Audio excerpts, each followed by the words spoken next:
Mental health in women. Generally mental health issues ఆడవాళ్ళకి ఎక్కువ ఉంటాయి. ఎందుకు అంటే హార్మోనల్ ఇంబ్యాలెన్సెస్ వల్ల.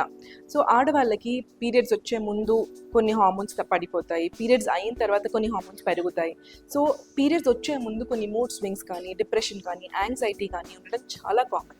లేదా సెకండ్ ప్రెగ్నెన్సీలో చాలా మందికి హార్మోన్స్ చేంజెస్ వల్ల మూడ్ స్వింగ్స్ ఎక్కువ ఉంటాయి.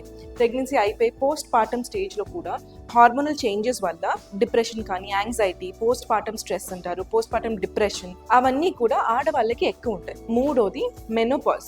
సో మెనోపాజ్ అయిన తర్వాత ఆడవాళ్ళలో మొత్తం హార్మోన్స్ అన్ని నిల్ అయిపోతాయి, ఆల్మోస్ట్ జీరో అయిపోతాయి. సో అలాంటి కండిషన్లో మనకి మూడ్ స్వింగ్స్ అనేవి చాలా ఎక్కువ ఉంటాయి, నైట్ స్వెట్స్ ఉంటాయి, డ్రైనెస్ ఉంటుంది స్కిన్ అంతా, అసలు నిద్రపోలేకపోతాం, ఇవన్నీ కామన్. సో ఫోర్త్ది జెండర్ బేస్డ్ డిస్క్రిమినేషన్ వల్ల కూడా.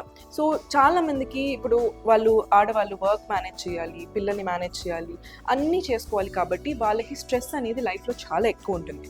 సో మూడ్ స్వింగ్స్ లేదా ఈ ఇష్యూస్ అన్నీ ఆడవాళ్ళలో చాలా కామన్గా ఉంటాయి బికాస్ ఆఫ్ దేర్ హార్మోన్స్ అనమాట. సో మనం అర్థం చేసుకుని వాళ్ళని సపోర్ట్ చేయాలి. Only treatment is tender love and care. Partners should be very supportive.